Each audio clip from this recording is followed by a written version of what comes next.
أعوذ بالله من الشيطان الرجيم بسم الله الرحمن الرحيم الصلاة والسلام على رسول الله السلام عليكم ورحمة الله وبركاته and Alhamdulillah once again we're back with our third show for 13 Rivers Community Show inshallah live Facebook streaming inshallah. Yeah, today we've got a fantastic opportunity to bring some very key personalities back from the blast from the past, bring them back to the forefront. Most of us are dinosaurs. My apologies, we were late because a lot of the dinosaurs we've been trying to get on the show, get all our technical side right. So even then, I'm at fault at the moment because my internet is playing up. So you might be seeing me doing the $6 million man slow motion show. Yeah, I've got my co-host brother Abu Mumin with us, so he's going to be helping me. So time to time he's going to come and jump in. Yeah, very quickly. Yeah. So as you can see, there's all these famous blasts from the past. You got them. Yeah. Three of them basically got no hair. One of them's definitely got some hair, you know. I've got my hair, but I've gone all grey. Okay. Just before we come to everyone, very quick apology. Our brother, famous brother, from Brick Lane, who's supposed to be here. Basically, unfortunately, he's ended up in some difficulty. I wish him a safe journey wherever he's going. Yeah, but he most likely won't be able to come and join us. But if he gets a chance to see us, then you can call in, yeah. Motob from Brick Lane, okay. I'm not going to mention which restaurant he belongs to, but he's in there somewhere in Brick Lane. Everyone should know him, mashallah. And also brother Emdad, he's given us apology. He might be joining us a bit later on because he's got a friend's bereavement taking place himself and that family. He's a very busy brother, but mashallah, he'll join us soon. So what I need everyone to do before I introduce my guests today, I need everyone who's watching us now, you're going to play a big part today, okay? And that role is you're going to share straight away. Take the link, okay, and share it on Facebook, share it on your Instagram, share it and take the copy and share it on WhatsApp, spread it around. Let's get as many people watching as possible. What we want to do is we want to get a lot of youngsters and teenagers on board, inshallah. Please, if you're a young person, you've seen all these old people on the screen. We're not old. I'm telling you, yeah, we're not old. We're just like grey, no hair. But if you get to know us, you'll know us. We're not old. We're still very young. We're probably teenagers ourselves. Yeah. We're just disguising old people's brilliant hair and whatever. Yeah. So that's that. Please share, brothers and sisters. You probably realize that we don't have any sisters on the show at the moment.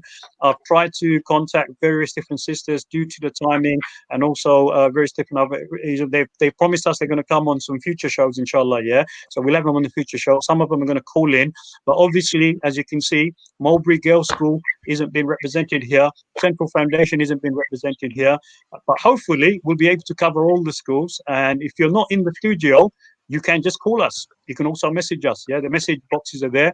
The telephone number will come up and you can call us as well. So that's the background. My co-host, brother Abu Mumin, how are you, brother, today? Have you recovered yet? Alhamdulillah. You probably know I've got COVID-19. My entire family has COVID-19. And tomorrow, inshallah, I'm coming out into the world. My 10 days is over. Inshallah, I'm really. Right, listen. Where did you get 10 days? It's 14 days. No, hold on. If you have COVID-19, if you have it, you have to isolate for 10 days. If you go as a carrier and you go and infect someone, that person has to be in for 14 days. That's the weird one. If the symptom, listen, I know about this. Yeah, I'm really pleased. Those 10 days I suffered, but anyway, alhamdulillah. I just want to give you some key facts. I'm going to try to do the warm up session for you elderly young brothers. Alhamdulillah. So we're going to be starting on that soon. But I just want to give you some key facts. This is our third show. Guess what? Last week, we had over 10,000 people watching this video, and we're expecting this show, we're going to get more than 10,000 people who will watch it.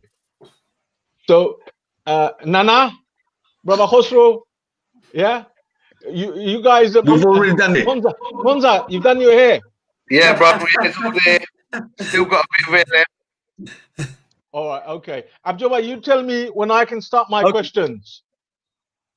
No, most definitely. Well, let's quickly introduce our brothers here very quickly. Yeah. So we've got brother Kosru Uddin. He's there, right there beneath me. MashaAllah. Kosru bhai, how are you? Assalamu alaikum to everyone. I'm not sure if you can you hear me? Yes, loud and clear. So the host, Abjol, thank you for inviting me onto the show. Abu, thank you for inviting us onto the show. So salam to everyone out there. I'm okay, thank you.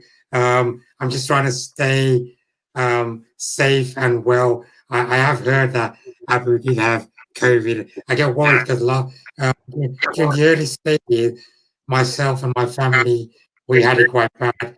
We lost a couple of relatives, so I'm very cautious now and very conscious as well. So alhamdulillah, all right at the moment, and quite really happy to be on the show. May Allah subhanahu wa ta'ala accept your relatives who passed away, who passed away as shaheed.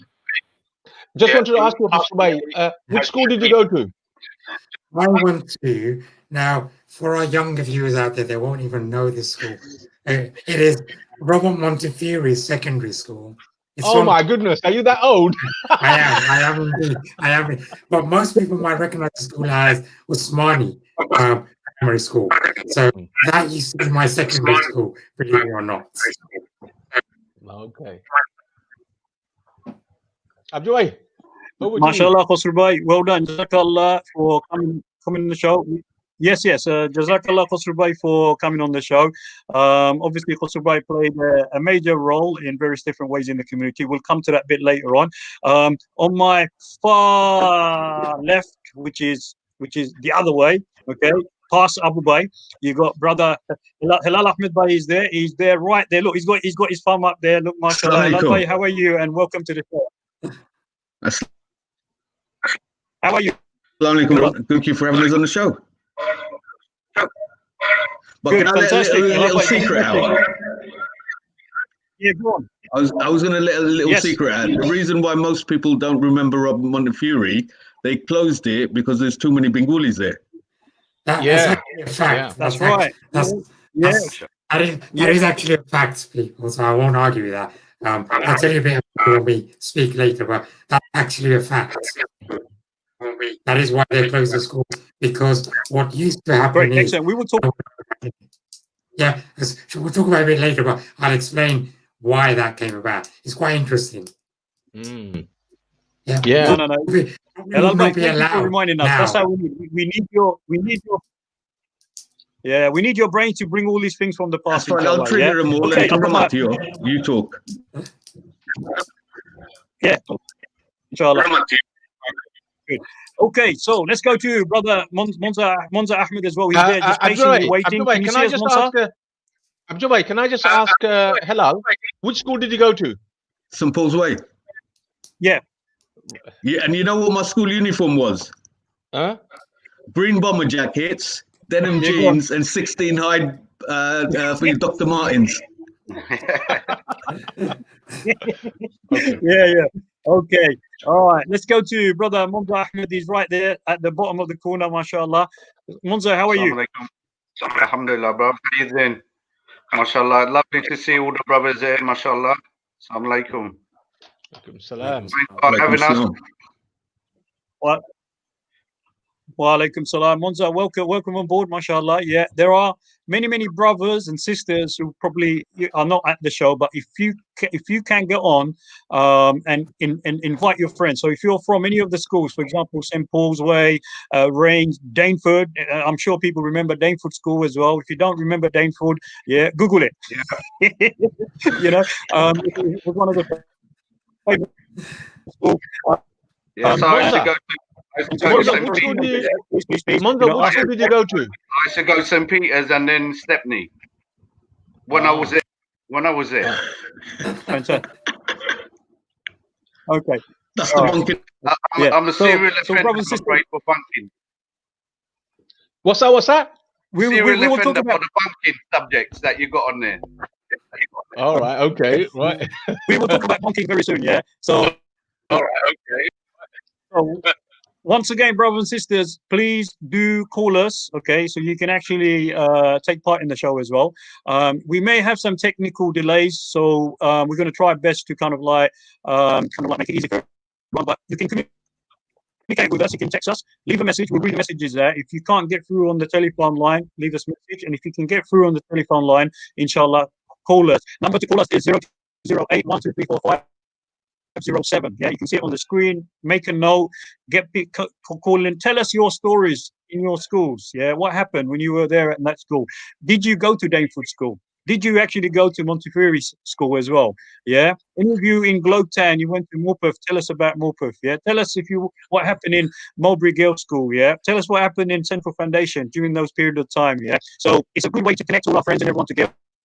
But let the new generation see. So Abu Bay, all yours with your fantastic Darun, hard-hitting, smashing, sweat-bubbling kind of questions. Okay. By the way, I used to go Reigns. Oh, yours. We had the brains. That was the brain. The striped shirts. Well, I bunked off a few times, but you know. Yeah. Go on in. Anyway, the first question is for all of you. Yeah. Okay. What's your favorite COVID lockdown exercise at home? I know Kosru, you're the martial arts, so you start first. Inshallah, you have a minute. It's strange. So when I had it, I was so weak that exercise was the last thing on my mind. But I knew how to do it. So squats was the one, believe it or not, I used to do. I find that quite easy, and blood circulation was actually, it was good for blood circulation. So I used to do that because you could just get off the bed and just do it. So that I did a few of those, and that's why I used to do it. Oh, alhamdulillah. Okay. Jazakallah khair. Monza, it's your same question. What's your favorite? Now tell us the truth. Have you been exercising? Netflix, crisps, you name it. You know, like cooking though. I like that. He's been honest. I like that. He bunks up and he's exercising Netflix. Right, Chris? Chin wag. All right. Same question to Nana. Your volume's gone. Okay, can you hear me now? Yeah. So my answer is similar to Monza's initially, and my younger daughter's been pulling me to the gym 7 o'clock in the morning. Cool. You don't look like a gym type. I'm not. It's called children's influence. All right. Alhamdulillah. That's good. All right. Now it's a single question, to each one of you. So I'll come to Helal. Are you a Farah or a wax man? Trousers man? Which one? Which one are you? Oh, it's Farah. So you like Farah, not wax man? They were too expensive. Is it? Yeah. You guys can answer, but when I come to your question. All right. Kosru, can you name 4 main organizations in Tower Hamlets during the 80s and the 90s? The one that springs to mind straight away is PYO, BYM, I think there's BYF, Bangladesh Youth Front, and the YMO. Yeah. They were there. The biggest one. YMO was the biggest one, and then PYO were the ones that you want to be part of. And don't forget Youth Connection. Yeah, no, that's afterwards. Yeah. BYM was there as well. You really still remember? We still run away from the YMO brothers. I know. Yeah. They used to come and knock on the doors and say, "If you let your son come out," and we used to go around to the door. Yeah. Listen, right. what does YMO stand for? Young Muslim Organization. That's Monza.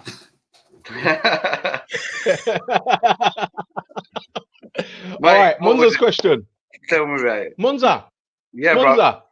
Yeah, go for it. If you were invited by the Queen to take part in the Olympic Games, which sports would you compete in? Which? Mate, I was gonna say I was already bunking off, weren't I? Yeah. That would have been a sweet move, you know, just a getaway. But maybe what sport? Finger 100 sport, meters. kabaddi, gulgutti. Is it? Well. Introduce something new. All right. Okay. Now that you're all warmed up, yeah, the serious question to all of you, and you'll have 1 minute to answer. Al-Tabali was murdered on 4th of May 1978. It was an election. It was a local election day, by the way. Around that time, election time, the fascists used to come out.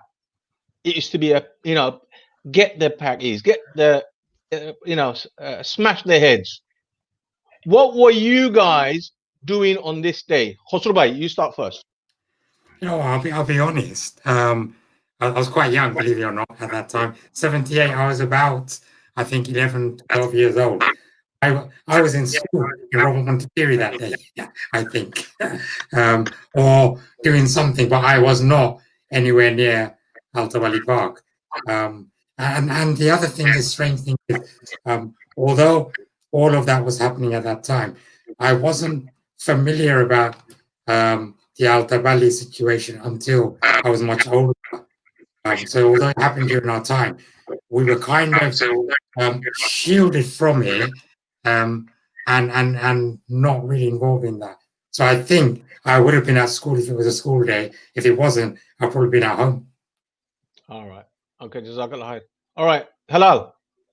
Same question. I was up in the northeast. Couldn't speak Bengali properly. What do you mean English? English? Yeah. I was in a little village, innit, up there. Okay. So no connection with too many black people at all. And like Kosru was saying, I think the Al-Tabali story was something that I picked up later on in life. Okay. Monza, you must have been a little nipper. I was 5 years old, bro. So at 5, and I used to live in Wapping. So if anybody knows Wapping, they used to have a skinhead headquarters down there, right down behind Flower Park. Yeah. At that time. And there were a lot of villains in Wapping, so it was really racist. At that time, it was different. It was dark. It was crimson. It's not like how it is now. Everything was dark. There was warehouses, a lot of dumps, alleyways, pebble streets, you name it. Wapping's got it. So we were sort of shut off from the rest. After the highway, you open up to the rest of the Bengali community. So I think there was only about 6 Asian families in Wapping at that time. And you probably know a lot of the guys who lived there at that time. So it was very close knit. So what I did witness at that time, I think my dad had about 2 or 3 fights with skinheads. He saved another Bengali guy outside the pub. So he's really on top, and serious villains there. You know what? Wapping was a no-go area. Same question to Abjol bhai. Abjol bhai, what were you doing around that time? Yeah, go on. Well, right now I was a hostage, innit? I was trapped in a house. We moved into Hollywood house, and the first day we moved in, I was a little kid then, similar to Monza, and me, my brother, my sister, my mum and dad. We got our first council property, and we're moving into Hollywood house in Bethnal Green. We're the first family in that area. Second family in the area, and straight away our house got attacked. So a couple of hours we were trapped in the house. My mum and dad were fighting. They tried to knock on the door, get in the house, and obviously the dog came out, and my mum and dad had to force them and keep them out. And for a couple of hours they were shooting pellet guns on the window because all the windows were boarded up and that. So we were kind of stuck in the house for hours. It was very traumatic. Most of the skinheads would used to come up and down that area. My dad used to have regular fights with my older cousin brothers and uncles. So we just moved from Stepney to Bethnal Green. So that's my recollection at that period of time, and it's in my memory. I know we were like traumatized indoors. I've never forgotten it. And there's more I can say, but obviously, we will talk about that later. Okay, all right. Just my part. We lived in Poplar, and we were coming from moving from Poplar to Cannon Street Road. And the reason why we were moving was every week our flat in Poplar was, the windows were getting smashed. And basically, the reason why we were moved by the council is the racists used to, in one of they smashed our window with a massive boulder. The road signs they used to have before, and they used to have a concrete slab. They chucked all of that in our window, and it almost killed my two brothers who were sleeping. They were babies at that time. And we were moving, and that's when Al-Tabali, we heard about it. And at that time we were getting smacked around left, right, and center with kids. And I heard about it, and he lived near Bernard State, Delafield House. And everybody was shocked. Okay, just my last question, and that is to Helal. Can you tell us? I mean, when you told me this story, I was so fascinated. You used to do the 100-meter sprint.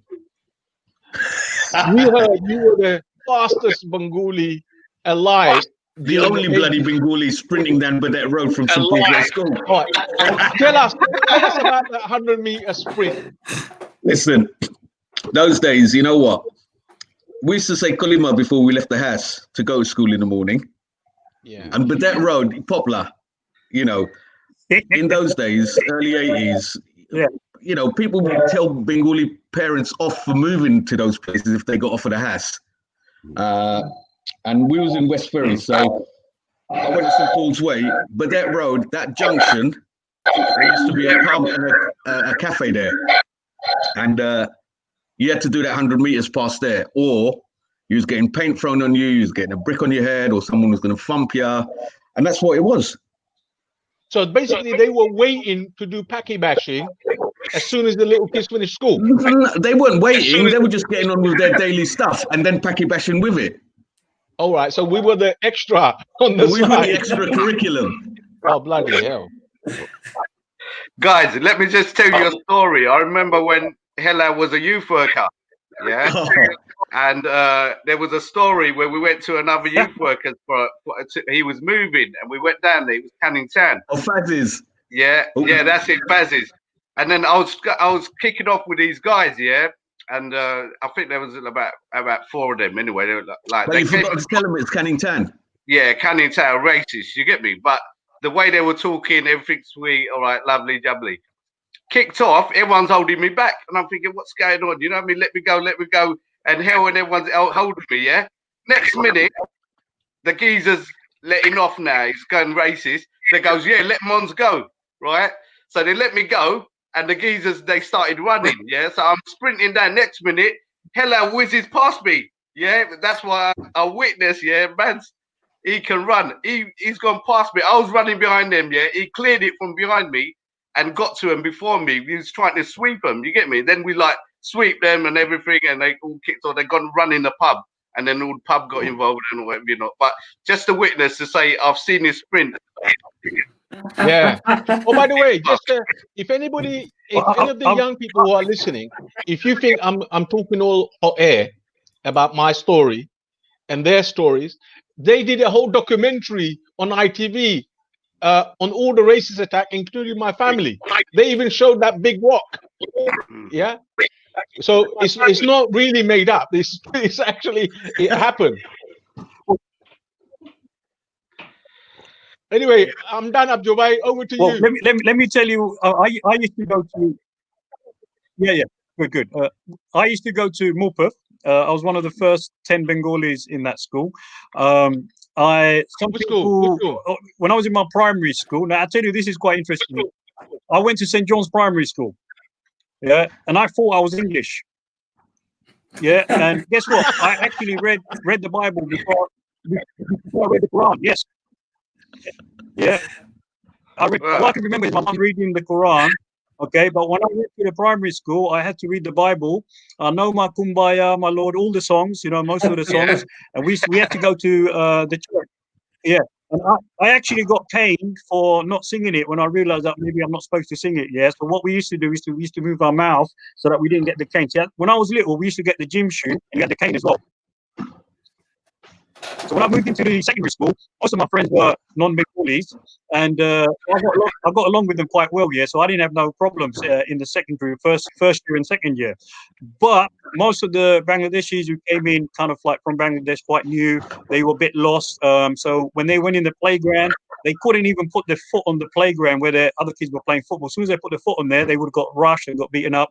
It was only in the third year that the school went on a bit of a rebellion, and then we did fight back, and then kind of like we started was a battle. So my bunking off at that time was actually bunking off when there was fights taking place outside when we were mobilizing in Barmy Park. I had some photographs of it as well. So I remember one incident where we had about 150 brothers came to help us at Montefiore School from Stepney Green School, John Cass, St.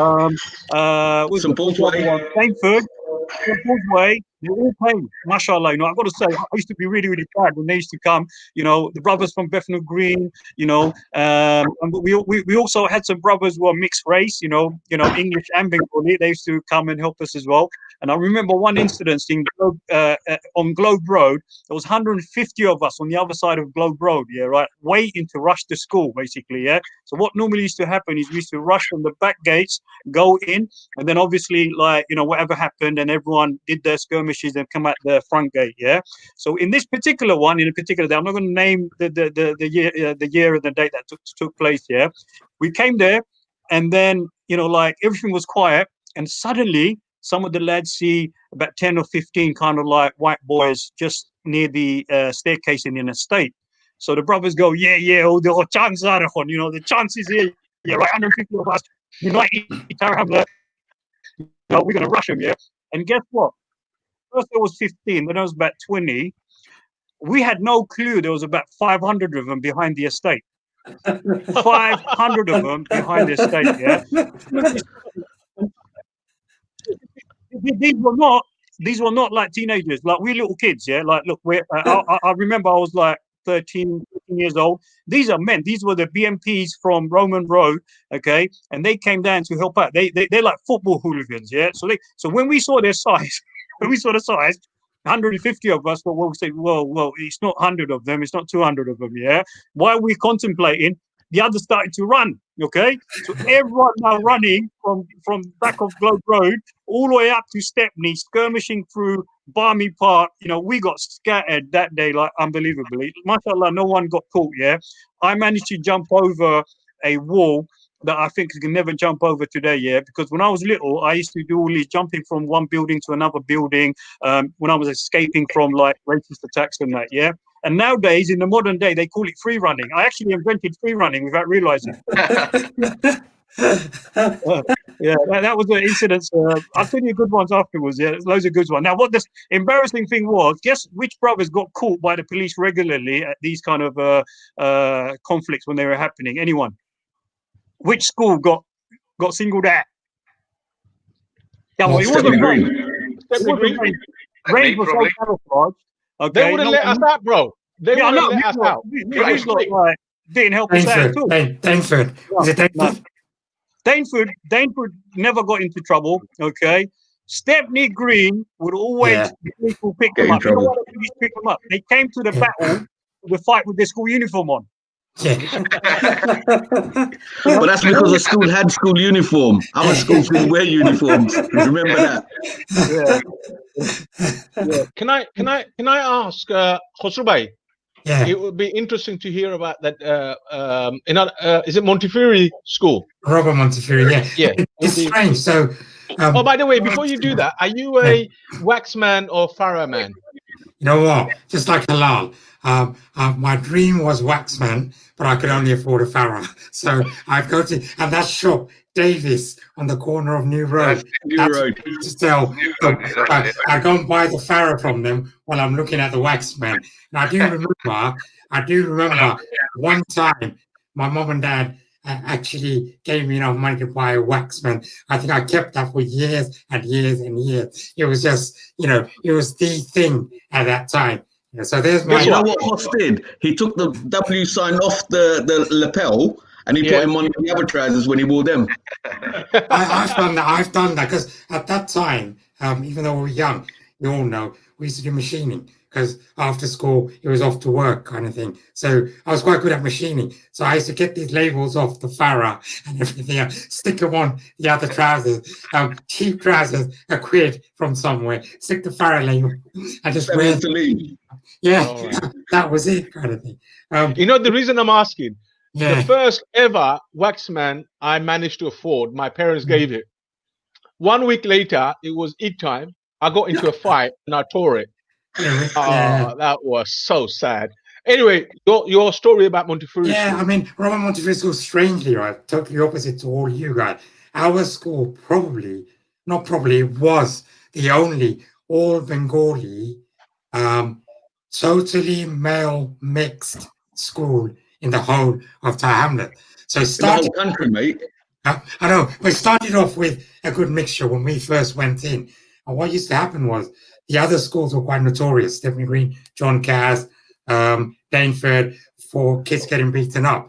So as soon as people started arriving from Bangladesh, they automatically started going into Montefiore School because they heard that you don't go in there. Slowly, standards absolutely dropped.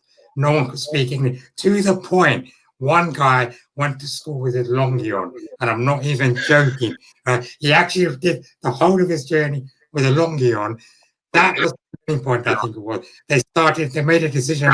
It was on the news, actually. I still got a clip.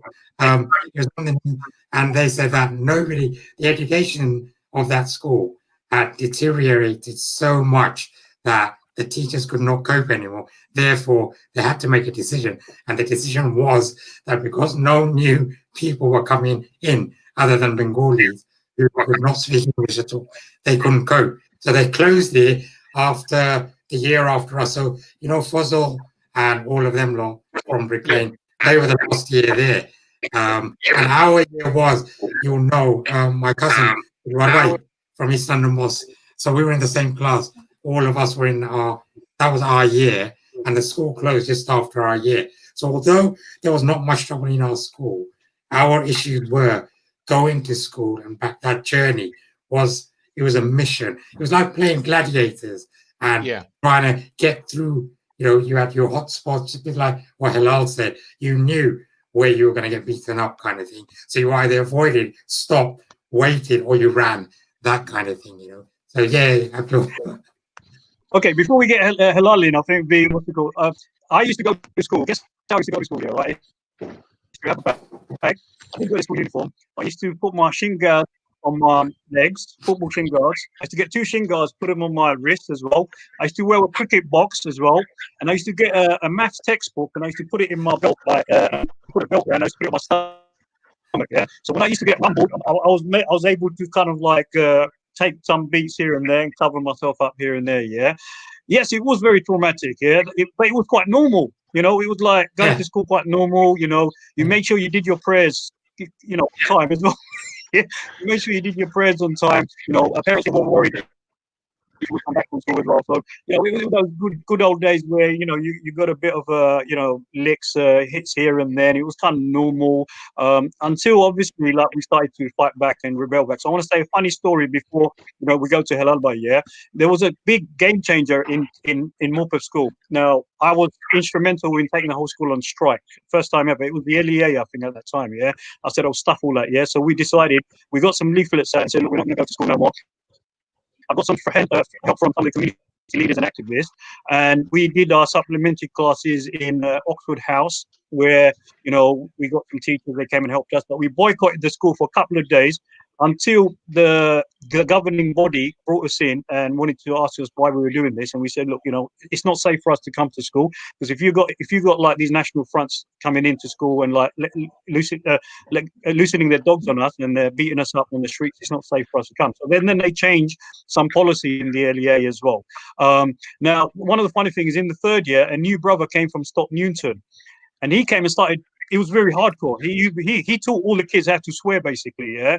So he brought all the swear words from Stock Newton. At that time, they called him a flash packy. And the first day he came, he went around beating up white boys in the school. Like literally, he would go down the corridor, pick a boy, punch him in the face. So he was quite offensive. He wasn't a defensive person. He first came to school and started attacking other kids. Yeah, he felt there were troublemakers were looking at him, and then from that day onward, the rebellion kind of started. We saw him as a strength. He had so many fights, which I don't want to go into now. Yeah, but he used to fight. He actually broke one teacher's hand in the scuffle where we had to fight about 30 kids in a hall, about 6 of us. Yeah, and he punched one of them through him, and then he broke the teacher's hand. Many years later, me reflecting back on this. Like how was he so strong, and how was he able to like punch one and knock 2-3 people over at the same time? It only occurred to me many years later that when he first came to this country, his age was more higher.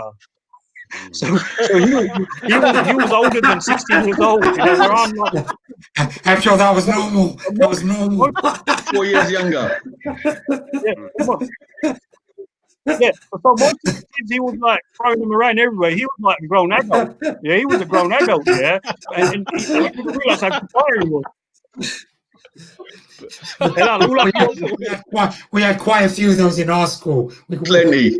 We used to wonder, they had the moustache and beard and everything. You think, how old are they? They were really strong. Full beard. proper, with a moustache and everything.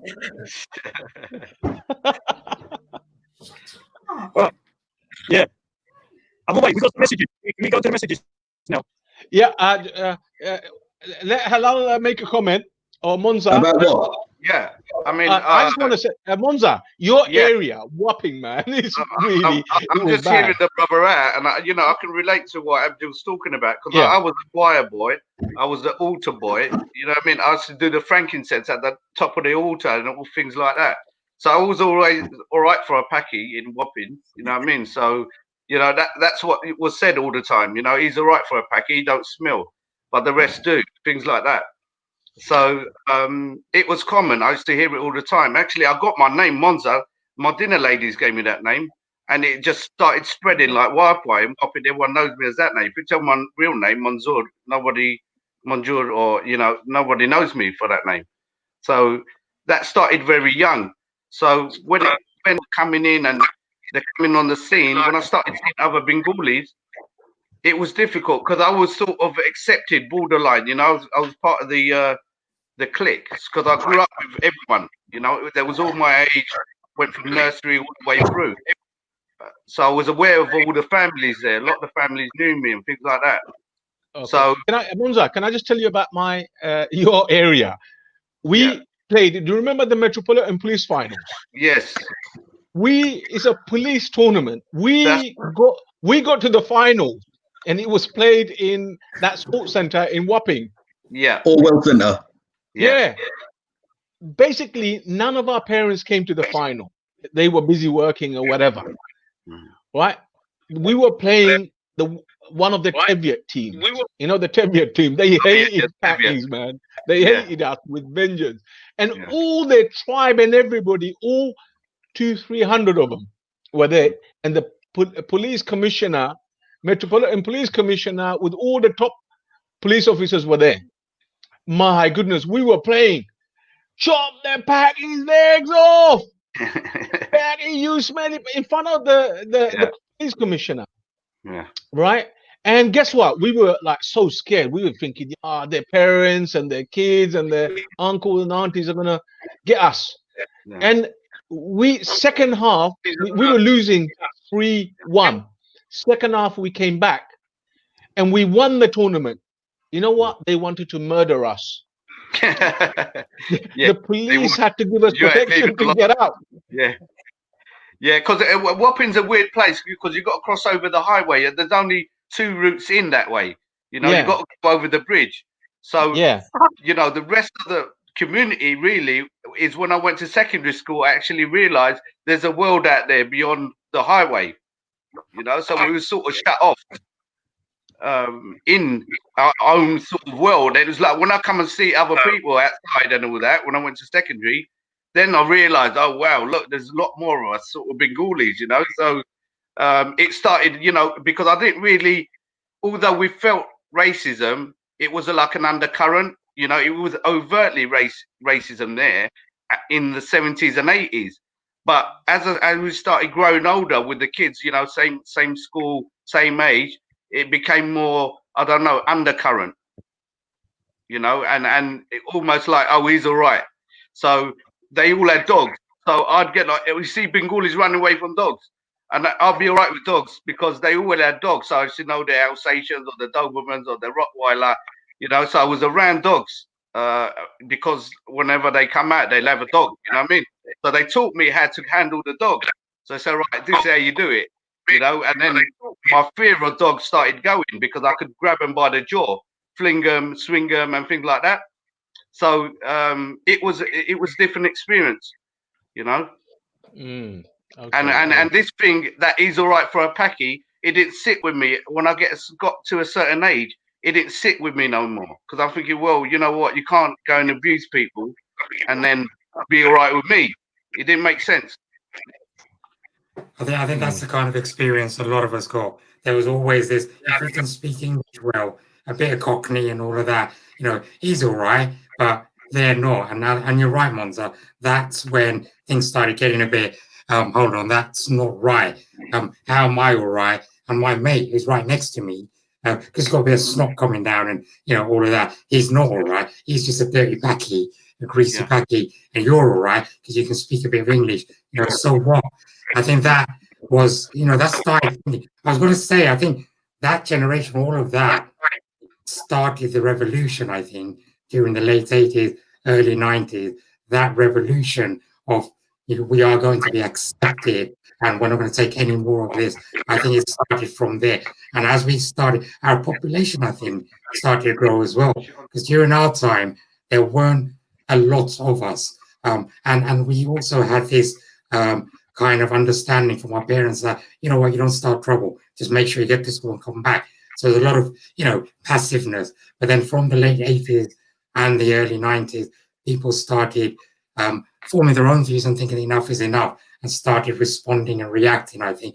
And the younger generation started coming up as well. And our population grew, numbers grew as well. The other thing I was going to say, I don't know about you guys, but when we were growing up, we weren't just being attacked by the white kid. The blacks thought they were white. They were attacking us. So all the blacks thought they were white. They were packy bashing as well. Now they, you know, we're all brothers and everything else. And I accept, yeah. But at that time, we were isolated. You had to fight the blacks. You had to fight the white, whether in school or outside. Behind the blacks' backs, the whites would call them niggers, you know, without even a doubt. Yet while we're with them, they were together trying to beat the crap out of us. So there was double kind of, you know, challenges. Things have changed now, but I think that was a turning point. Late 80s, early 90s, enough is enough, and we galvanized a bit more as well.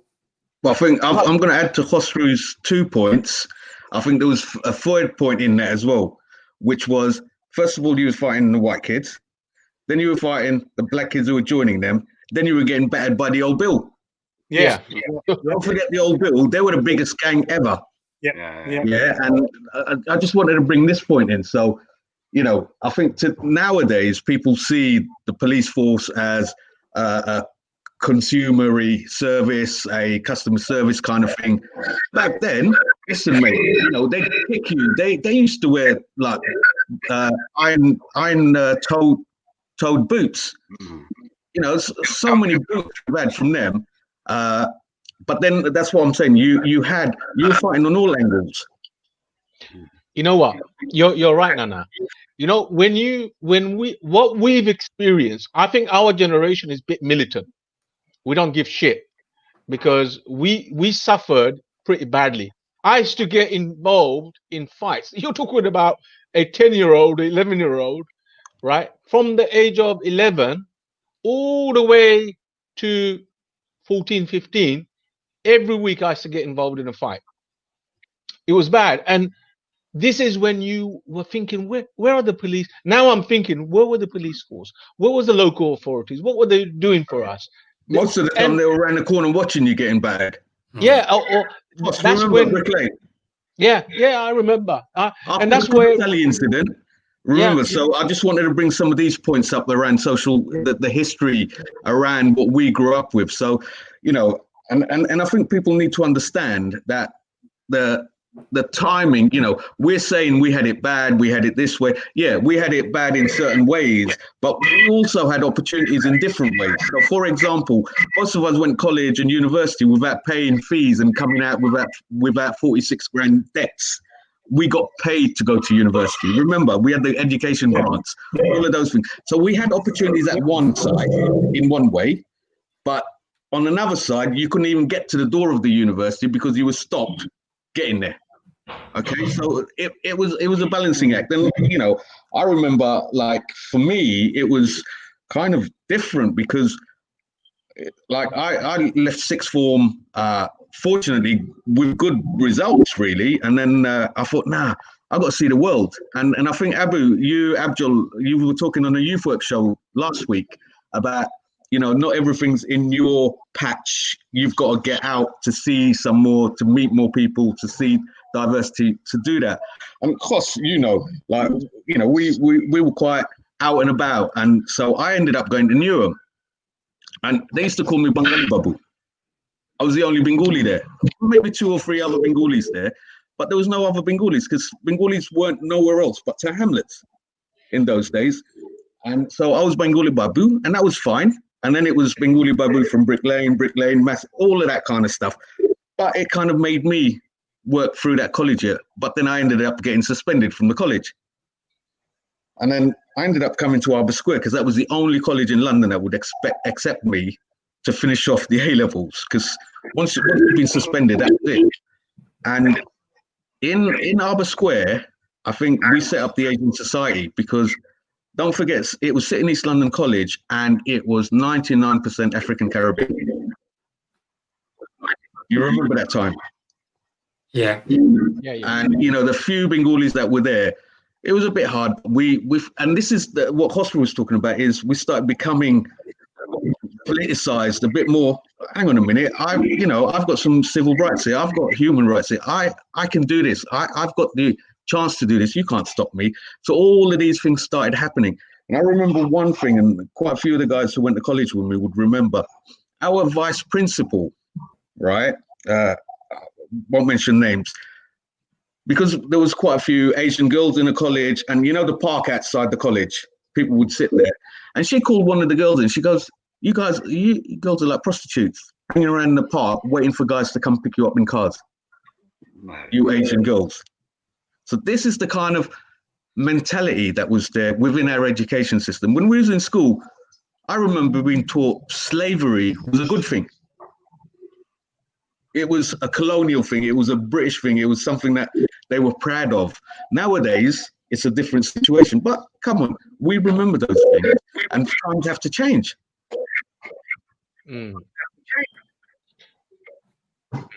Yeah. Yep. Wait, let's go to some of the comments section, please. Wait, if you can tell us some comments that people have been making. There's loads of people engaging with us, mashallah. Continue doing so. If someone's brave enough to call us and share your experience, please call us. Can I just say, there's a lot of people who are watching. Please share this link so the younger people can benefit and call in. Shanaz, she was quite young. He said some of us were lost and confused growing up. Thankfully, most of us turned out okay. It was a tough, it was a hard, difficult time. I used to arrive late to school, Abdulullah. It doesn't say why, but then the next one is, back then it was cool for men to say sewing was cool. Kosru. It was. Yeah, top machine. Yeah, yeah. And then some people are saying we're legends. Others, a lot of memories of the past. For so many people, some people suffered. We know you spoke about. We spoke about Al Tabali. There's so many people who were injured, who did get attacked, who were hospitalized. And that's why those racists haven't gone away. They now have put the suit on. They have become politicians. That's where you now, the modern day racism is Islamophobia. So is somebody on the phone? I thought I heard someone. No. Okay, no. Yeah. I was gonna just quickly say one incident, Abu Bakr. It happened in my school, Morpeth. One day I saw a brother. I think he just newly arrived from Bangladesh, came to school, and he was wearing a religious cap. Wearing a religious cap, yeah. I mean, I don't wear a religious cap, yeah. So we walked in, and I was watching this, and guess what? I saw a teacher come and grab his hat like this and pulled it off. He told him not to wear the hat in the school. Okay. Do you know what happened the next day? Guess what happened next day? I told 300 of the kids to wear hats and come in school. Okay. And guess what? I told 300, all the students then, I said to them, listen, let's all wear a hat. It's Ramadan. Okay. And let's see what the teacher says. Yeah. So the next day in the morning, all white hair, flooded into Morpeth School, all the boys wearing a hat, and all the teachers were going, what's all this? What's all this? So they asked me, like, that comes everywhere. I said, it's Ramadan. We're going to wear it for 30 days now, you know? And that teacher, that was basically like a kind of snap. He couldn't do anything. I said, look, it's Ramadan. We're going to wear it for 30 days. I mean, I never wear a hat, and I wear it as well. And so that rebelliousness started in many different ways. I remember one teacher told me, you would only go back to India. And I said, excuse me, sir, I'm not from India. Yeah, I'm actually from Bangladesh. They didn't really care, you know, go back to India. That's how blatant. We used to run inside the school, and guess who used to protect us inside the school? The librarian. Okay, so we used to rush into the library, and he would close the door, and he would literally like force himself against the door so that the library doesn't get rushed here, right? So those are the days. I'm sure other people in other schools have probably experienced quite a lot of difficulties and hardship. I think we're in a stage where we need to make a documentary film about the past. I know there are some fantastic film directors out there. A lot of our history, a lot of our context and stories are being lost. There are many brothers and sisters who passed away, who played pivotal roles at that time. In the kind of resistance, and also in the development of, you know, gaining the power, gaining the dignity and self-respect. And this is why Tower Hamlet has been always a kind of a politicized borough, because people of the past have never let go, and they continuously provide whatever support they can. Now, what we'd like to do now, if that's okay with everyone, if we can move on to some of those kind of positive kind of challenges the community took in order to empower themselves. I've got to give credit to one guy. He was a non-Bangladeshi, Michael Chokli. Does anyone remember Michael Chokli? Yeah, name rings a bell. Can't remember why. He passed away many years ago, and loads of our previous councillors and the older brothers who are instrumental in the anti-racist movement, they know him very well, yeah. And he played a pivotal role in helping us, at least in Morpeth School, behind the scene, you know, empowering us, you know, making the contacts. He was using a lot of the community leaders to kind of like, you know, become activists in that. And, you know, and then we started realizing that there were other people from the English community who are actually helping us. So there was another dimension where we saw people coming in and helping us, trying to fight the anti-racist, to fight the racism in the borough as well. Do you remember when we formed that youth alliance in order to fight the racism? Tell us a little bit more about that.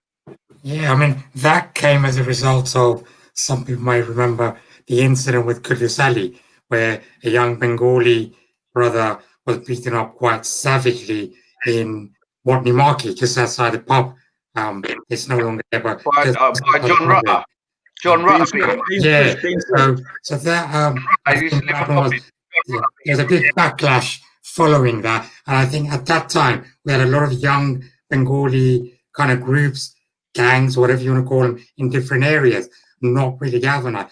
That one incident, actually, we thought, how do we get everyone together to fight against a common enemy, which are the racists, which are the police, which is the institution. So that's when an organizer, we formed a collective, and it was called Youth Connection. That came as a result of, I think there was a rally of some sort or vigil outside the London hospital to mark the incident. And at that rally erupted into a fight with the police. It was mad. It was crazy. It was just probably it's things like you see in Brixton and all of that kind of thing. But it was our Bengali youngster just fighting the police, and police got injured. Quite a few of our young brothers got arrested. I think there was 6 in particular. Nine. As the time was 6. So Youth Connection was formed as an alliance of bringing together all the different groups or the gangs from different areas into one big group so that we could fight the common enemy. And this was to fight racism and also institutional racism as well, kind of thing. So it was a really good thing, because the fighting amongst ourselves, that was one way of actually managing that, controlling that, and sort of eradicating that at that time, because everybody became one big group fighting that common enemy. And we formed that, and it was nationally and internationally recognized, actually.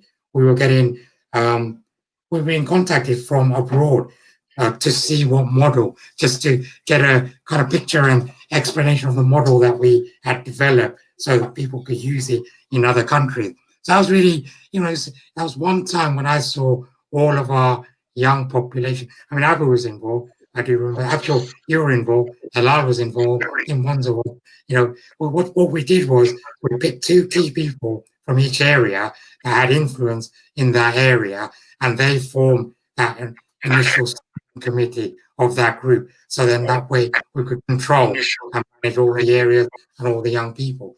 It did a lot of good.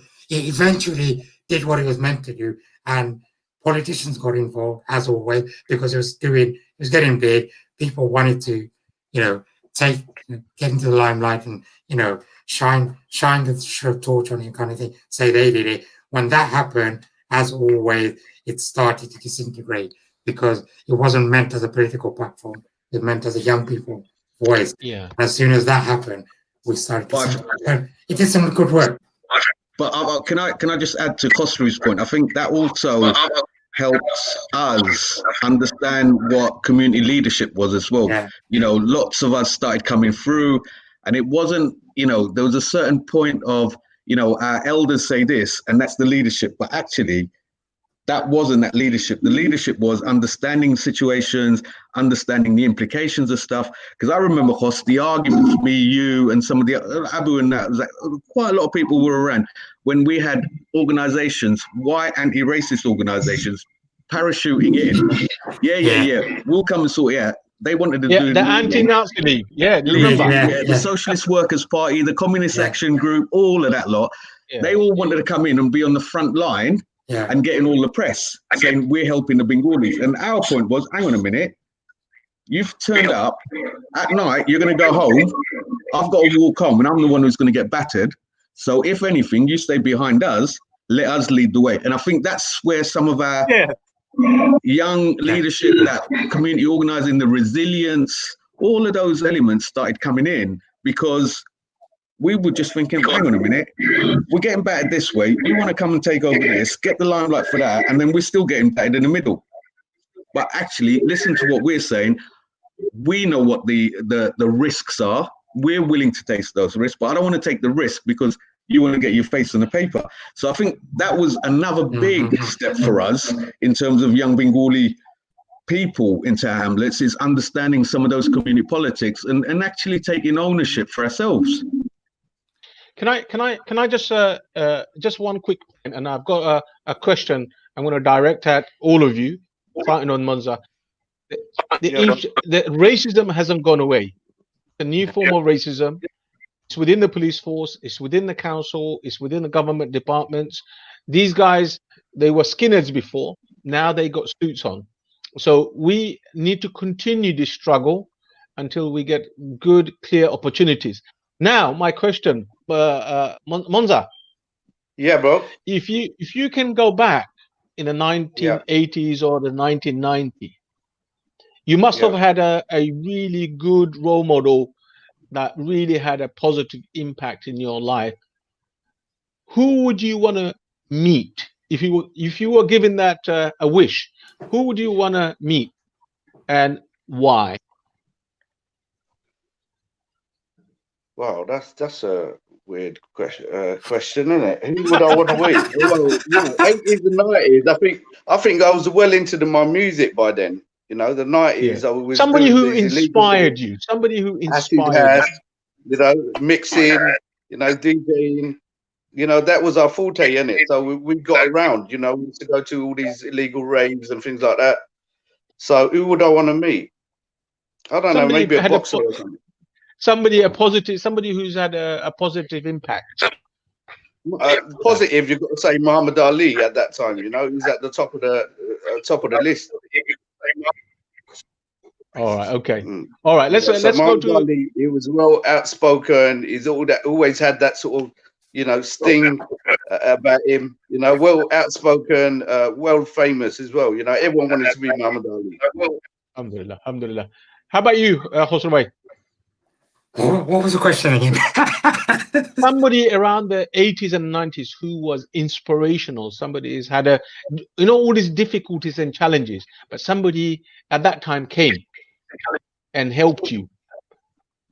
You know what? Is there anyone that you can remember? You know what? This is real because again, it goes back to kind of the youth connection where when we didn't know what to do and how to galvanize where we get our money from.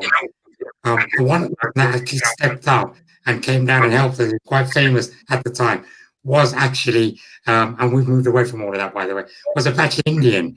And I really appreciated what he did because he came at a time when we were really struggling and we needed someone influential that was out there that people listened to and respected or knew about that could make a change. He came along and he made a record. He actually made a record, and all the proceeds of that record came into the Youth Connection Fund to fight for Qudus Ali and racism. So for me, no matter what he was at the time, that was someone that was quite inspirational for me at the time. All right. It's not nothing.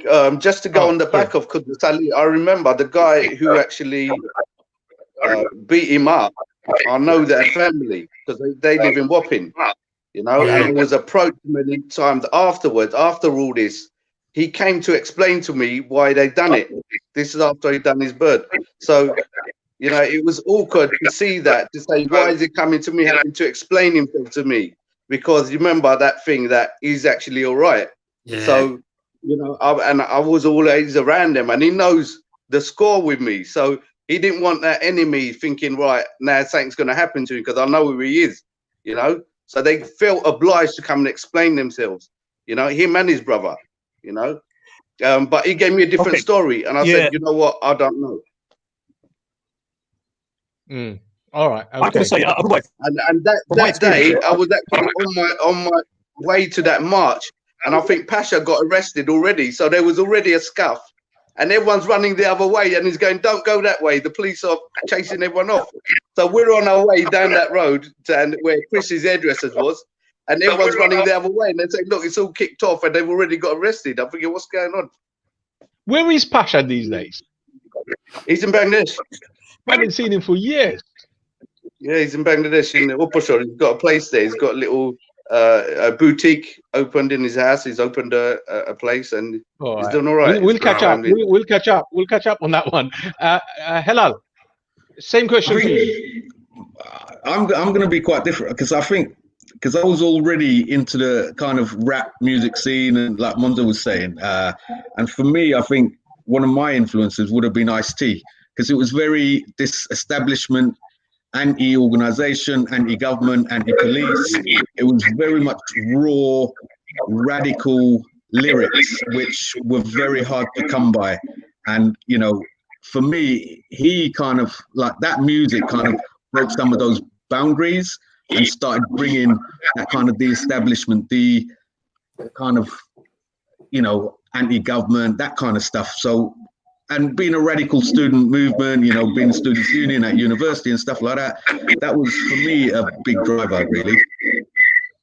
All right, okay. All right, my final and last question before I pass it on to Abjol.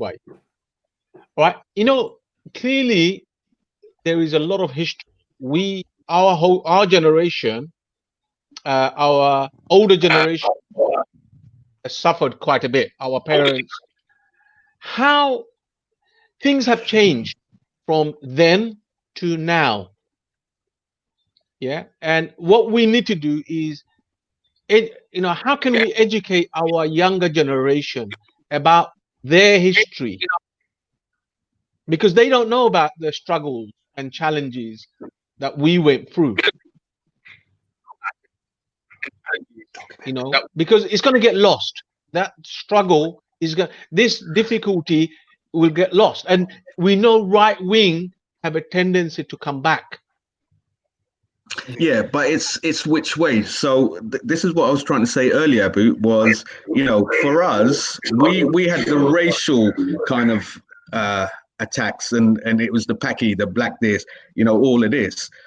That racialness has now become sectarial. It's become Islamophobia, or there's another one. So what we have to understand is whichever generation you are, you're going to have those challenges.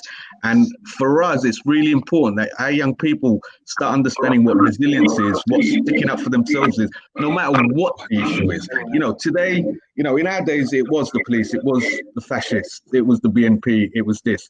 Today, young people are facing similar difficulties, but from a different perspective. So, you know, like I was saying earlier, nowadays, loads, mashallah, loads of our children, young people, brothers and sisters are going to universities, getting degrees and all of those things, coming out with a massive debt.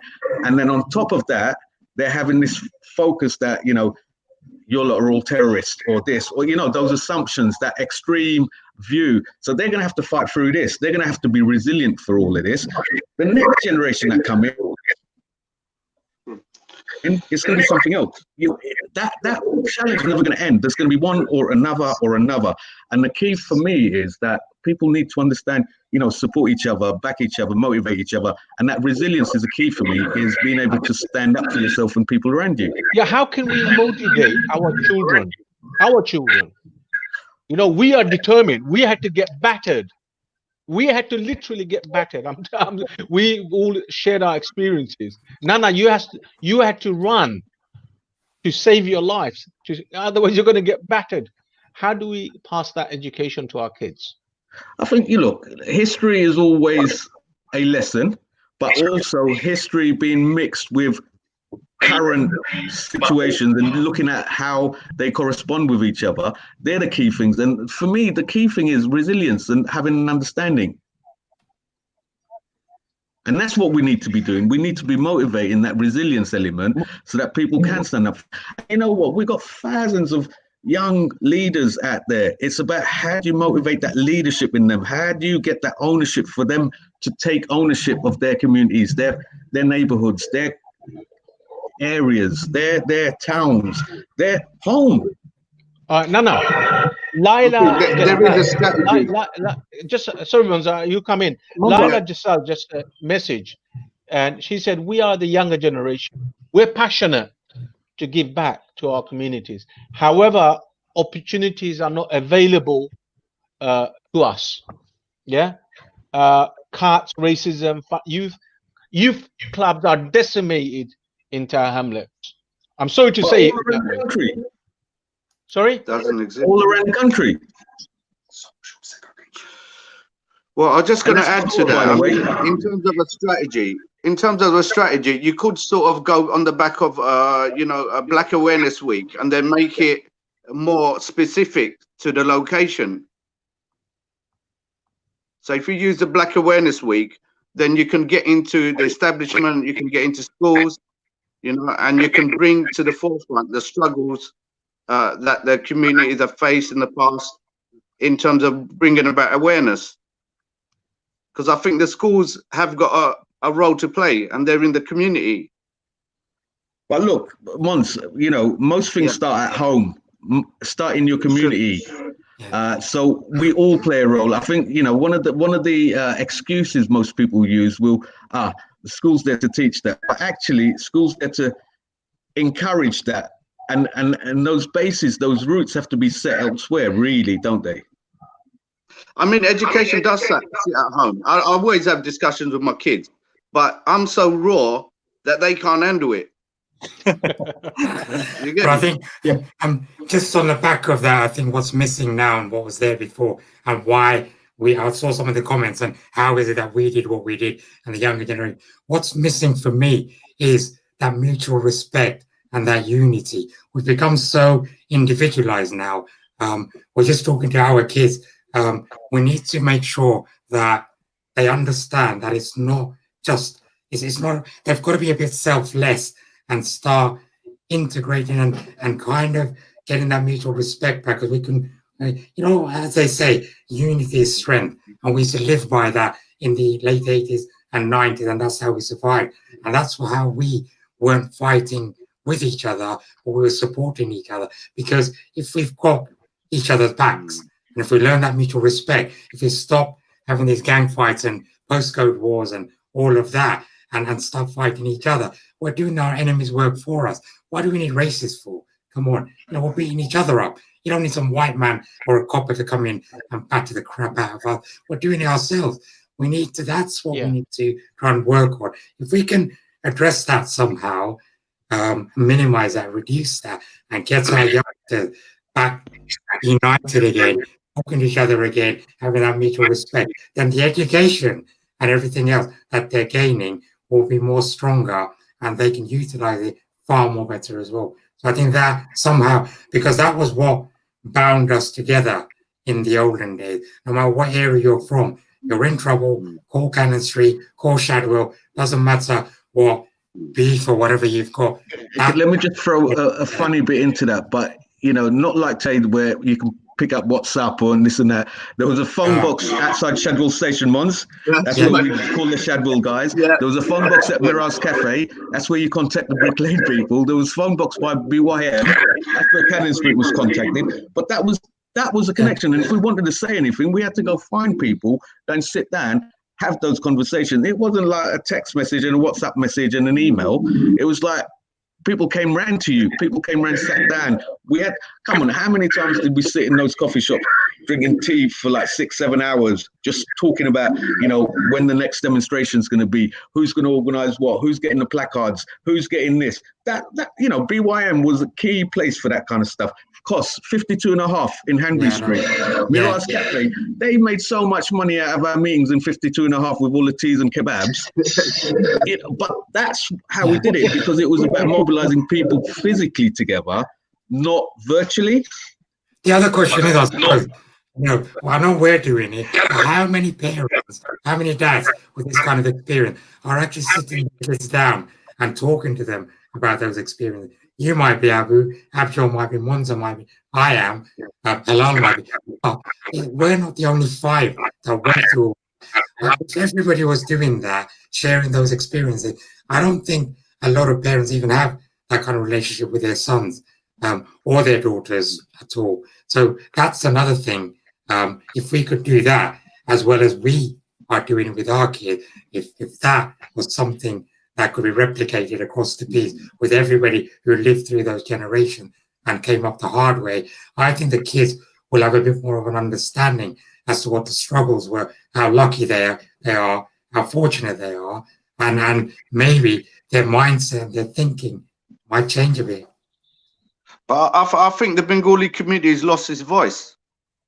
I think we've actually lost the voice, and we're losing the youngsters. What do you mean we're losing our voice? One of the reasons that unity, I'd say, doesn't exist now. That unity that we had, and that respect and unity that we knew, and we know that we can form from one area of Tahamnitz to another, that formulation is gone. It's like every young person out there now, it's like they're on a different vibe. But our young people are mainstream young people now. Unlike we were the minority. We could count how many people were out and about together. You know, there was a handful of us. You know, because when we think everyone knew everyone. Yeah. Nowadays, Yes. you know, our children, our young people, they are mainstream people in this community. So I think that's what Monza's trying to say, is that Bengaliness isn't there, or that kind of, you know, the BME kind of smaller group not there anymore, because I think our community is a mainstream community now. Yeah. Abjol, you were saying something. Yes, Helal, yeah, I was going to pick up on some very important points the brothers have made. One thing I want to say is you have your cultural cultural races, you have your institutional racism, you have your soft racism, and then there's kind of like normalized kind of racism. I want to give you one incident where a lot of the lads who used to go around beating up people, packies and all that kind of stuff, they were in the fashionable racism. Yeah? There's a lot of non-Bengali white kids who are basically fashionably attacking others because, you know, it was just the fashion of that time. You know, if you weren't beating another packy, then, you know, you didn't get accepted in that crowd or in that group as well. Now, there was one incident where, you know, when I stood as a counsellor, I was knocking on some doors and that, yeah. And guess the people I started bumping into? Some of these guys, when they were younger, when they used to, well, not only called Packy, they've been involved in some of the fights and skirmishes and that, and they saw me. Okay, so they saw me canvassing on the streets, on the door, and they were 4x4 rovers, really rich. You could tell they were middle class. You know, you could tell they're property owners and that, yeah, right. Really high up, like social scale and that, yeah. They were standing in the car, like watching me and that, yeah. I think they were trying to clock me, you know, if they could recognize me. I looked at them, I recognized them straight away, yeah. I went up to them, I said hello to them, okay, and they said hello. You know what? They looked normal. They spoke normal, as though it's like the modern day. You know, there's no racism. They're just normal people. They're basically another gentleman. You know, like, you know, they're doing their business. You know, mapping out the area, whatever they were doing. And it just kind of occurred to me that, you know, even though they were racist at that time, some of them were fashionable racists, and maybe they have changed. But there are many who haven't changed. They've actually kind of taken a different shape. They're actually more intellectual. They're culturally intellectual in the way they can use policies and use policies in a way in designing out your cultural identity, you know, using strategic measurements to kind of forecast like how soon or how quickly your identity is going to be like fizzled out. So the demographics can change, how the gentrification will kick in, all that kind of stuff, because I had to look into all that. So I had to look at all these kind of hidden forms of racism, how it can apply. I don't know if you remember the early days, many of our elders, you know, most of the political parties won't even accept them as candidates. So the Bangladeshi community, they had to get together and stand as independent candidates before any of the political parties recognize that, you know, the Bengali community was a political force. And if you speak to some of the elders, like Jalal Bhai and them, they will tell you the battles that they had to go through in order for them to be able to take it to the political level. But we're living in the 21st century in a modern time with smartphones and everything. Our youngsters are not having that hard kind of like clash. They're getting the soft stuff. They're getting the institutional stuff. And I'm not sure they're ready for that. I'm not sure that they've actually gone through a process of understanding how they're getting hit with that realizing. We realize it straight away. That's why we challenge people. You know, we know they're hiding behind policies. We know they're hiding behind some of the bureaucracy. We know when they're saying, giving ideas and solution, they're telling you what to do and how to do it in a particular way without taking your expertise. This is why, you know, like places like NAFAS will always get squeezed. They will always get squeezed out of things. If you do anything that has your identity attached to it, you're going to get designed out. You know, they just don't like you holding on to your identity. Our youngsters, there is an identity clash. There's also an ideological clash as well. So think about leadership. Now, alhamdulillah, we've had this kind of experience. That's why we're doing what we're doing. I know all of us here, we're doing so many things. The new generation, they're coming up. The British Bangladeshi community, you know, those who are born and brought up, who grew up in this country for the last 40 years, 30 years, are not in the power structure of the Bangladeshi community. We are not on the power structure. Most of the power structure is dominated by other members of the community who have a different perspective. A lot of those perspective is more about what is happening in Bangladesh or what is happening elsewhere. All those institutions are dominated. So therefore, people of your caliber, people of your expertise, we are part of the mainstream. We're struggling with the mainstream, and back home, we have no power. We have no influence. We don't hold the power of those institutions. How many of you brothers or us are involved in any of the mosque committees? You know, how many of us are involved in any of, if you look at even the media side of the Bangladeshi media, how many British born in this country presenters do you see? So who's controlling, how is the narrative being controlled? You know, to give you another example, many of our youngsters, if they wanted to become councillors, they're going to struggle to be a councillor in this borough. Why? Because, you know, there are times when a lot of our voters won't vote for them because they're 9-to-5 councillors. Yeah. So if you can be a 24-hour councillor, you know, people are going to be very selective in how they choose you. So we are also getting knocked on one side, and we've had a knock with the institution. And now most of the institutions have these kind of subtle direction. They are afraid. Look at the British Bangladeshi community. We're the biggest Bangladeshi community outside Bangladesh in Sarah Hamlet, the gateway to wealth and economy, and, you know, the gateway to the city. Look at our housing conditions, yeah, and look how some of the gang fightings have they taken place as well. A lot of our families, when they were moved to other areas, if they were from Brick Lane, if they were from Cannon Street, they were moved because they had to be on the waiting list. You got no choice. Moved into other areas, conflict starting with those kids and youngsters for meeting up. So we've got our share of problems.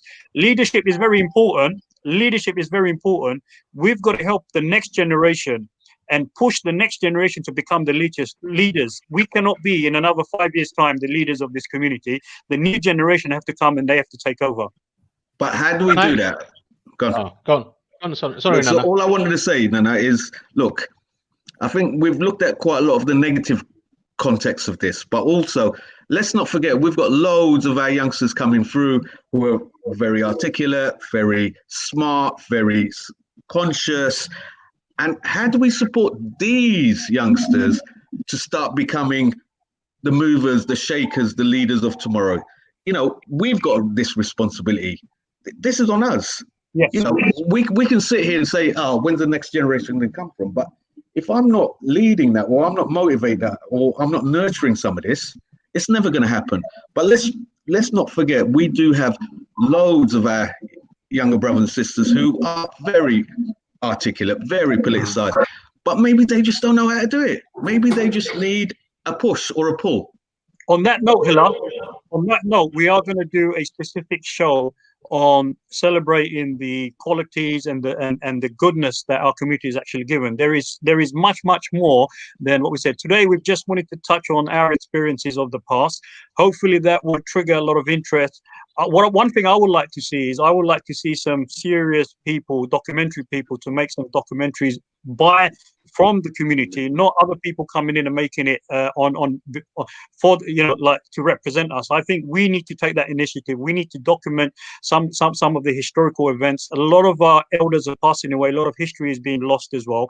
So there are some milestones we can take, inshallah, and hopefully this show is this is the beginning of several series, inshallah. Yeah. So hopefully we'll be inviting you back in to look at those positive things that we've been doing, the things that have been working, and the new challenges we're facing with all the cuts, with all the services as well, because that plays a big role, because it took a long time to get those institutions in place, but it was so quick to bring them down as well. Yeah. So on that note, we need to kind of move on. I know there's a lot of people are messaging us. They're actually communicating with us. I can assure you this is not the end. Monza, you want to say something? What we're going to do there, a summary, and then we'll come back again. I just want to quickly say that poverty, we read about it all the time. But as I was growing up, I realized later on in life, actually, I am poverty. I was poverty growing up. You know, we're a single parent family. You know, there was a lot of things going on, and it was like that. I was in it, but I couldn't see it. So I think a lot of young people now, you know, they're not it's very much money driven. Everything's money driven. So everything's related to financial rewards. You know, you see a lot of young people going splashing out this and that, but you know, end of the day, it's almost become a selfish society for Bengalis now, where before it used to be a bit more selfless. You know, people used to do things for other people, but now that's gone away. I feel something's missing. That's used to connect us. Jazakallah khair. Abjol bhai, do we have a video that you was going to play? Because before we did have a video, but because of copyright we can't play it. Yeah, so what I will do is I would like to recommend everyone, we will try and put some links up on this link, inshallah. Go on that video. It takes us back into the 70s and 80s, how the Bangladeshi community faced challenges, and how the elders of that time, they took, you know, they went on demonstration, how they were arrested. It's a very, very good, there are some video, good documentaries. Please do read them. Because of copyrights, we weren't able to show it here. Okay. So I think what we do now is go for a quick summary, comments from everyone.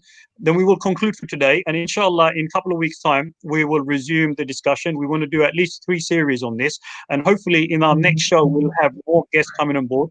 I am going to do one specific show with just the sisters to get the sisters' perspective. I do apologize for today. It's only just brothers. But I can tell you, I witnessed as a young lad, Bengali sisters getting beaten up. You know, the biggest fear that we used to have wasn't the boys.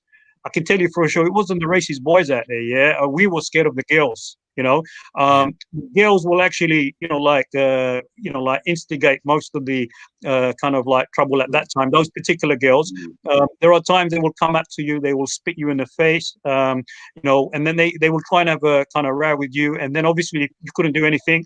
If you did do anything, then you just got jumped. Yeah, and many of the Bengali girls, they did suffer a lot. When they were the first generation of girls going to those schools and that. So we still do want to capture that side of it. Many of them are mothers, many of them probably are grandparents now as well. They had a very, very hard time when they were growing up in Tower Hamlets and in other parts of the area. Just to remind everyone, while we were having our difficulties here, the Bangladeshi community and other BME communities were facing similar kind of problems up and down the country. At that time, it was very fashionable. It was very fashionable. Racism was a fashionable thing. But you know what? There is a saying, sometimes those fashion come back like fashion. And I think we're getting a different type of fashion that's coming in. It's very subtle. It's very institutional. It's very, and many people are waking up to it. And this is why Black Lives Matter is very important to all communities, because if you don't resist, if you don't fight back, if you don't make those challenges, no one else is going to do it for you. And if we don't have our own identity, with someone else's identity, you ain't going to get nothing. You're not going to get anything. And sometimes we should not be shy about saying who we are, what we are, and be proud about it. And there's a lot of positive. And I can go through a list of all the good things that we've done in this community. Because of East London, London benefited. And because of East London, even the UK benefited. And there are very, very positive success. So very quickly, let's go through all the brothers, mashallah, and let's have your quick summary. And then we will conclude today, inshallah. Yeah. So who should we go with? Abu Bakr, who do you want to go first? Okay, let's Monza. Yeah, bro. Yeah, you go first. Yeah, alhamdulillah. I think that was really interesting. Alhamdulillah. I just want to say, I think there came a point in my life where my only ambition was that no Bengalis get beaten up. And Shadwell, it was like we was going out on patrol every single day to evening, night. And, people used to come up to us in the day. That time they used to say, Full of wine. They should say, "Oh, these guys," you get me, and we used to get a bad name. Yeah, it was quite a famous. It started going around the houses, full of and it gave us the wrong impression, and it sort of discouraged. But at the same time, we knew what we was there for, and alhamdulillah, I believe we achieved that, because from that time onwards, it was a personal ambition. My only mission was, no one's getting beaten up around here. No one's getting rushed. No one's getting done. And that's what we went out with. People don't know that, do they? No, you are protecting the area. Yeah. So it started spreading like wildfire. But then everyone who was there knew what we was there for, and we done what we had to do. But alhamdulillah, now people looking back, when I went to somebody recently and I told them full of Tolofine, and they go, well, we grew up on that. We could hear our parents talking about you lot, basically. And I was there in front of that person. I'm thinking, wow, it's like, Monza, have you been recently? There's a new group of young people under the bridge now. I wonder what they're doing. I don't know. That bridge is very commercial now. We were the underground. No, we were underground. I went there the other day. Yeah, and I they was probably thinking, are. But yeah, it was totally different. That time there was no Yeah. lights, you know, it was dark. People used to be scared walking down there, you know. So they only saw certain heads. So we was the ones, we were the only ones visible. So it was right. totally different. I must say, like even the pubs, I shut down a few pubs myself. They used to ask Aklu, please tell your mate, you know, because I used to go on them when they're drunk, they come out and, you know, put it, and I say, oh, I think I know your son. And then that was it. Wow. You know, because they know it's Kosru bhai, coming, it's going to big roundabouts, you know. But I Kosru just bhai, want your to say it was summary. really good. Yeah. Yeah, it was just really good touching on, you know, everyone's experience and bringing it together, because I think that's what we're losing. We're losing the grip, and you know, to young people. How do we inspire them? How do we create an environment where they feel they can achieve and not feel like it's, you know, just me and myself type of thing? And we have to bring that community feeling back. I think we lost the community. We're losing the community, you know. So unity is important. You know, if we can gel, if we can act as a gel, and then empower them, alhamdulillah, I think, you know, we've done a great job. Jazakallah. Kosru bhai.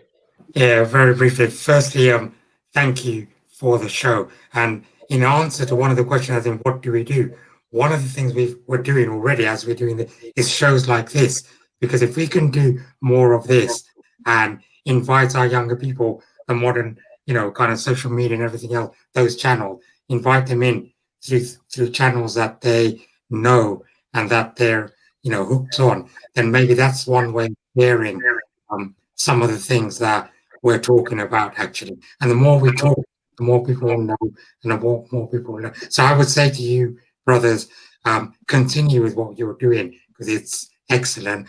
I today was really good for me. Felt really nostalgic talking about some of the things that, you know, happened all those years ago. I mean, obviously there are so many stories and we haven't got time for that, but it just felt so good. But it felt good sharing in a positive way, as in, we went through this, but we're not moaning about it. We're just sharing it so that you know that this is what the older generation had to go through to lay the foundation of what you've got now, kind of thing. And that's it. So shows like this, I think, are a good platform to convey that message. So carry on. And thank you for having me on the show. All right. It's all right. You've done very well, bhai. Alhamdulillah. Really good. All right. Nana, Well, I'm not going to echo what these guys have said. Exactly say the something same. new, bro.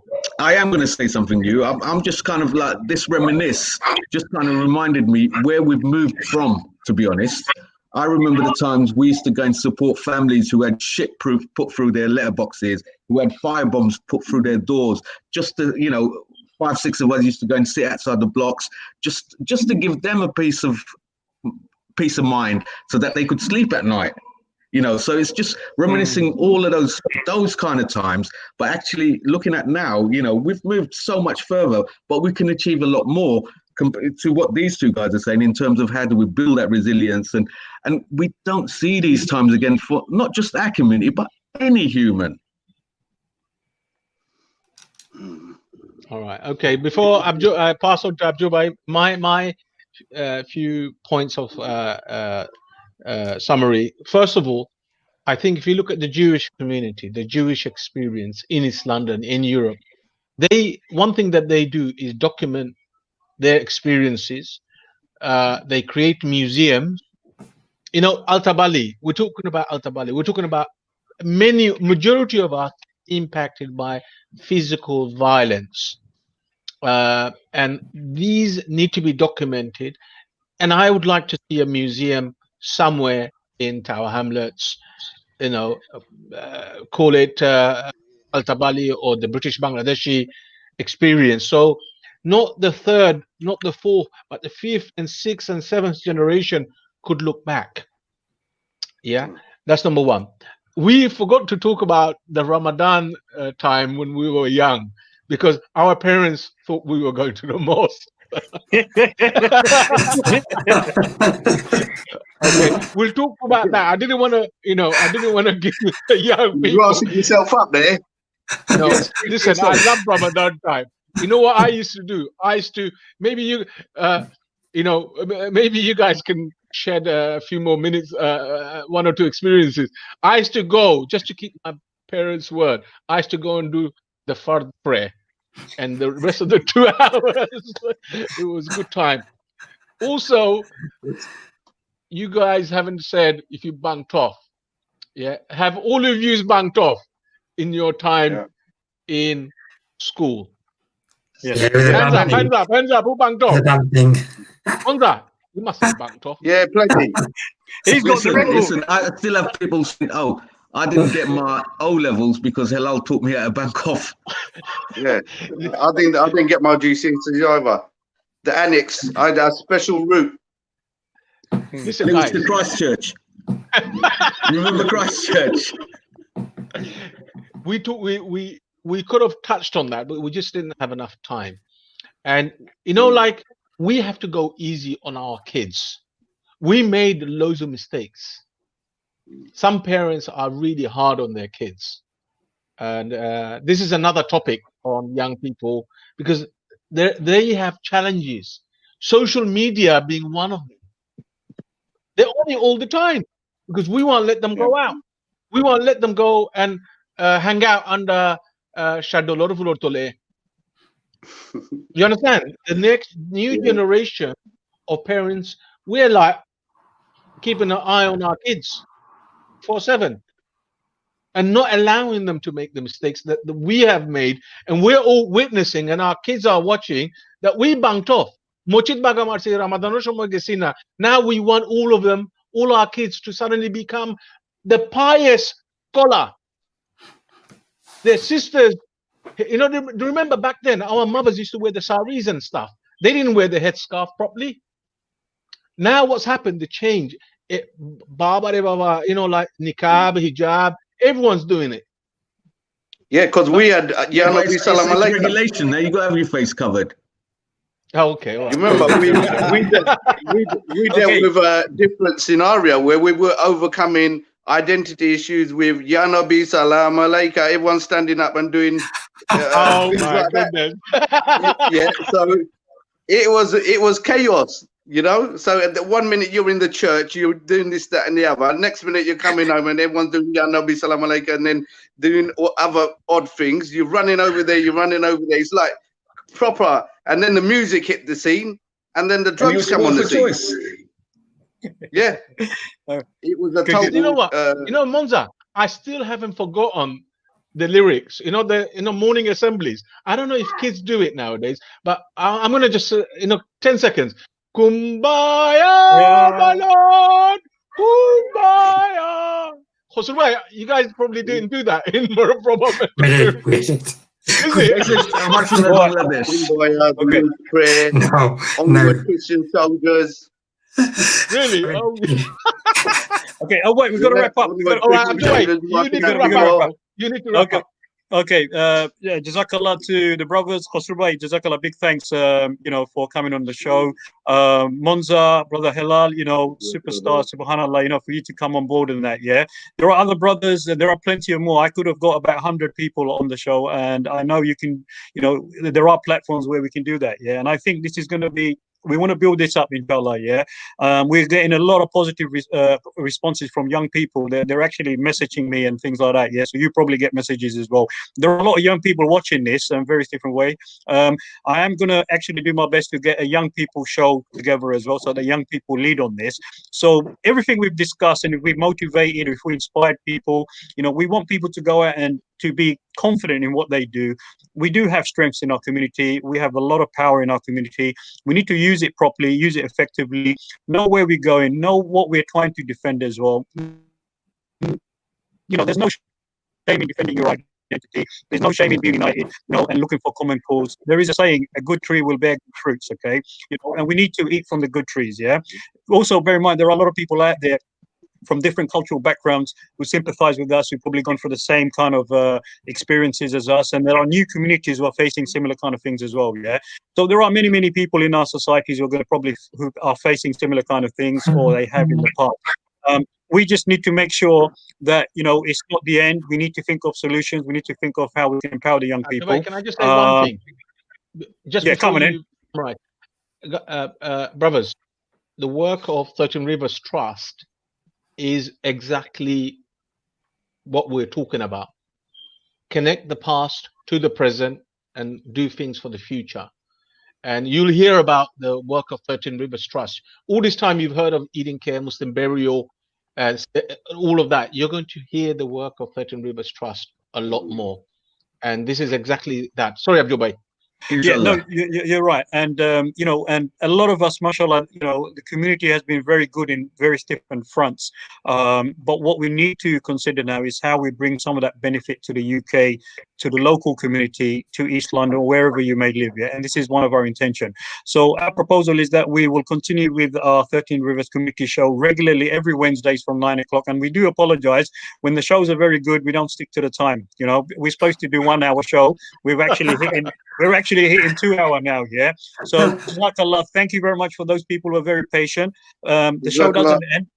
The show doesn't end now because you can actually encourage people to watch the repeats, and I think more people see the repeats as well. So please continue sharing the link so that more people get to see us, and more people see us, then we were able to get the message across to a lot of people as well. So inshallah, brothers and sisters, this was actually from 13 Rivers Trust. We're actually focusing on supporting people in the UK and helping and strengthening our communities. We want to do it ourselves. And if people are out there and partners want to work with us, then please work with us. There's no harm in working together, and we will do that. Yeah. We've had a good show today. Bubbly guest today, mashallah, a lot of wealth of experience, a lot of context. Hopefully in the future, if we can get a documentary filming done, we want to be able to take those kind of memories. I know we can have a movie on this. Yeah, believe me, we can have a whole movie on East London. The real struggles. Yeah. And there are so many funny characters, so many funny stories, so many battles. I can do the whole fight scenes. That I can actually do all the fight scenes that took place. How the brothers used to come in the cars, get there, whatever. Believe me, I've still got it in my memory. I've still got it. All we need to do is to research, go interview people. It's just, Motob is not here. I mean, if he was here, we would have heard some of his stories as well. Yeah, especially the old school ones. There's a lot to say. We've only started the journey. Thank you everyone for being patient with our IT support and that, because obviously sometimes our internet wasn't so good in that. Yeah, but be with us. We're raw. We're grassroots. This is what we are, inshallah. Yeah, and if you want to contact us. The brothers around the screen. They're all professionals, by the way. They are all professionals. They all hold their positive status in our society. They're legends and heroes maybe in the past, but also they're contributing in all their different sectors, and that's why we've got this range of brothers here. They could be your elders, they could be your grandparents, because we've got kids now who are like grandchildren now as well, So mashallah, who's a grandparent? Oh my goodness. Look, loads of us are grandparents. And my granddaughter's kind of went to go sleep, so I need to go and give her a kiss. To go. Yeah. I do. So what we want to do is we want to connect the old, the middle, and the young. Yeah. We want to be a positive community, and we want all communities to learn from each other. We're not shy, and yes, we can learn a lot from the Jewish community, and we are learning. And I think we will take all those good practices and we'll put them into good use. But we, as leadership here, or roles that we play, we have a responsibility of helping the new generation. Let's all of us promise amongst ourselves we'll continue doing whatever we're doing. We'll do it sincerely, and because what we have seen amongst our networks of brothers, we don't have that fighting and pulling in politics. Yeah, we can get together even if we have difference of opinion. We get together doing good work, and I've seen it every time we've called out, every time we've done something, we've done it together. Ideology or religion or nothing, that was never a barrier. So if we can work in that way, we can still make that mark, and we can empower. And I want to see in a couple of years' time, the new generation are leading and taking on the leadership, and we're in the background and helping them and supporting them, inshallah. On that particular note, to all our brothers and sisters out there, all those who are watching us, all those who are from other communities as well, I hope it was a learning experience from me and all my guests here. Assalamu alaikum wa rahmatullahi wa barakatuh. Until next Wednesday.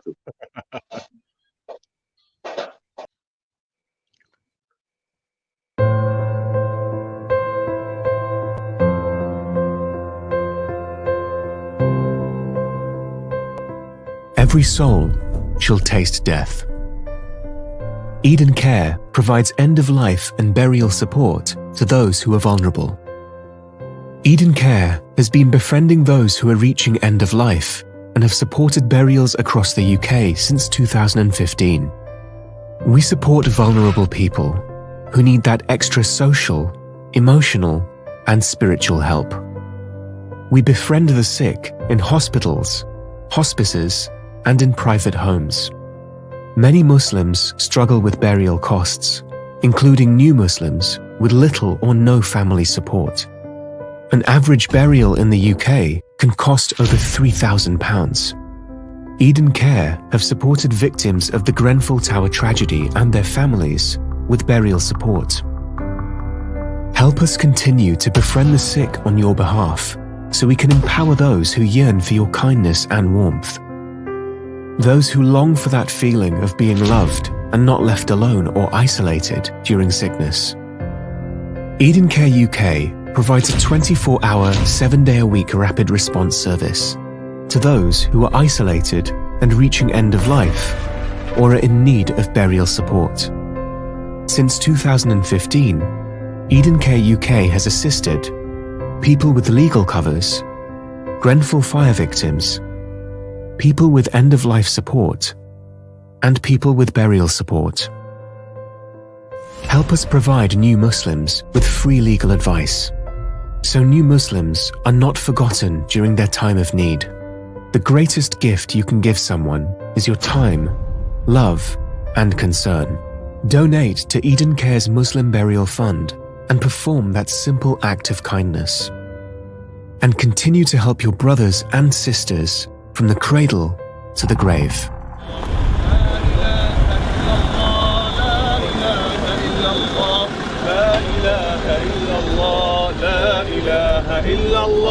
لا إله إلا الله لا إله إلا الله لا إله إلا الله لا إله إلا الله لا إله إلا الله لا